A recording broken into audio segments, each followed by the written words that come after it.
ایک منٹ قاری صاحب، یہ آپ مسئلے بتا رہے ہیں یا مسئلے بنا رہے ہیں؟ آپ نے آج پاک نسل کا رتبہ جو ہے وہ گرا دیا ہے۔ میں آج کے بعد آپ کے پیچھے نماز نہیں پڑھوں گا۔ محبوب الاسلام نے فرمایا کہ قیامت کے قریب فتنے یوں آئیں گے جس طرح بارش برستی ہے۔ اب آپ حساب لگائیں کہ بارش برستے وقت اگرچہ بندہ بارش سے محفوظ رہے لیکن اس کا اثر کچھ نہ کچھ گھر تک پہنچتا ضرور ہے۔ ایسے ہی جب قیامت کے قریب کا دور ہوگا، فتنوں کی بھرمار ہوگی، گھروں کے اندر فتنہ موجود نہ بھی ہو لیکن کچھ نہ کچھ اس کے اثرات گھر پہ لازمی پہنچتے ہیں۔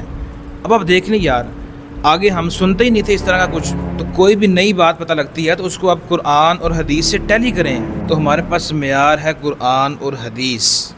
ماشاءاللہ شاہ صاحب تشریف لے گئے ہیں، آگے تشریف لے گئے ہیں، شاہ جی آگے ہیں، شاہ جی آگے ہیں ماشاءاللہ۔ وعلیکم السلام۔ ہمارے سید صاحب شاہ صاحب آپ ہماری عزت میں آپ ہیں، آپ کی جگہ پیچھے نہیں ہے، آگے تشریف لے کے ہیں ماشاءاللہ، تشریف رکھیں، تشریف رکھیں۔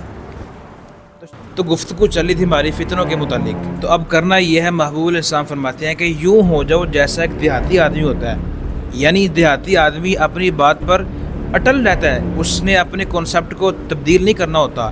تو اللہ رسول کے معاملے میں، عقائد کے معاملے میں آپ ایسے مضبوطی سے ہو جائیں جیسے ایک دیہاتی شخص اپنے بات کے اوپر مضبوطی سے قائم رہتا ہے۔ تو میرے خیال سے جتنی گفتگو اس موضوع پر ہو چکی ہے، آپ کو انتہائی آسان انداز سے سمجھا چکا ہوں۔ اس کو آپ نے ذہن نشین رکھنا ہے، اس کے اوپر عمل بھی کرنا ہے، عمل کریں گے تو فائدہ ہوگا نا، انشاءاللہ بچت ہو جائے گی ہماری۔ آخر میں نماز کے متعلق آپ کو گفتگو پتہ چلوں، ماشاءاللہ ہمارے علامہ صاحب تشریف لے کے آ چکے ہیں۔ وعلیکم السلام شاہ جی، کیسی طبیعت ہے آپ کی؟ ٹھیک ہے ماشاءاللہ، عزت میں آپ جناب۔ مفتی صاحب ٹھیک ہیں؟ بھائی یہ کرسی لے کے آئے ذرا، علامہ صاحب کے لیے کرسی لے کے آئے، علامہ صاحب کو اوپر بٹھائیں ماشاءاللہ۔ آئیے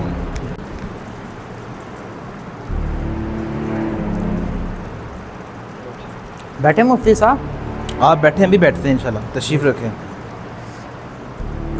ماشاءاللہ۔ تو اب آخر میں نماز کا مسئلہ ڈسکس کر رہا تھا میں آپ کے ساتھ، تو مسئلہ بڑا امپورٹنٹ ہے نماز۔ ایک منٹ قاری صاحب، یہ آپ مسئلے بتا رہے ہیں یا مسئلے بنا رہے ہیں؟ یہ کیا کیا ابھی آپ نے؟ نہیں، یہ کہاں سے بات آ گئی؟ کیا کہنا چاہ رہے ہیں آپ؟ آپ نے آج پاک نسل کا رتبہ جو ہے وہ گرا دیا ہے۔ میں آج کے بعد آپ کے پیچھے نماز نہیں پڑھوں گا۔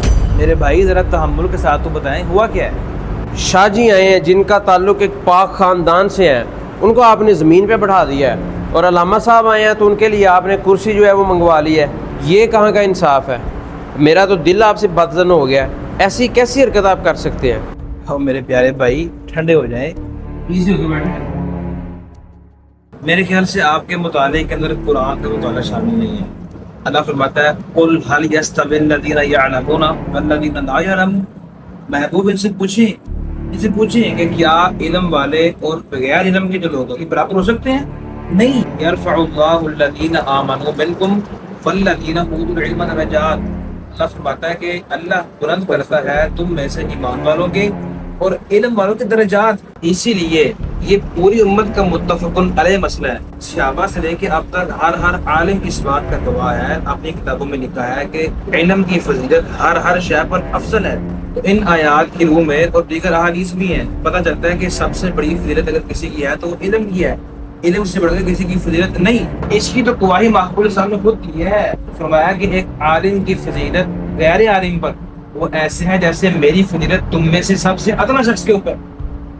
اتنی بڑی تشویر محبوب الاسلام نے علم کی وجہ سے سید کی فضیلت کا ہم انکار نہیں کر رہے۔ افضل مفضول کی بات ہوتی ہے، فضیلت کا انکار کر نہیں دیجیے۔ سید کی فضیلت اپنی جگہ الگ ہے، عالم کی فضیلت اپنی جگہ الگ ہے، مفتی کی فضیلت اپنی جگہ الگ ہے۔ اب آپ مجھے بتائیں، میں نے بہت ساری جلدیں پڑھی ہوئی ہیں فتاوی رضویہ، میرے تو وہ بڑے پسندیدہ ہیں۔ تو سنیں پھر فتاوی رضویہ کی 29ویں جلد کے اندر اعلیٰ فرماتے ہیں کہ اللہ کے نزدیک، بہت بڑی بات کر رہے ہیں اعلیٰ رحمۃ اللہ تعالیٰ علیہ، اللہ کے نزدیک علم کی فضیلت یہ نسب کی فضیلت سے بڑھ کر ہے۔ یعنی ایک طرف اگر نسب ہے، ایک طرف علم ہے، تو علم کو فضیلت نسب پر ملے گی، اگرچہ وہ تعلق ہاشمی ہو، قریشی ہو، کوئی بھی ہو۔ فتاوی ہندیہ کے اندر ہے، نوجوان عالم کو بوڑھے غیر عالم پر فضیلت دی جائے گی۔ ایسے ہی وہ شخص جو عالم ہے وہ غیر عالم سے افضل ہوگا، اگرچہ وہ سید بھی نہ ہو۔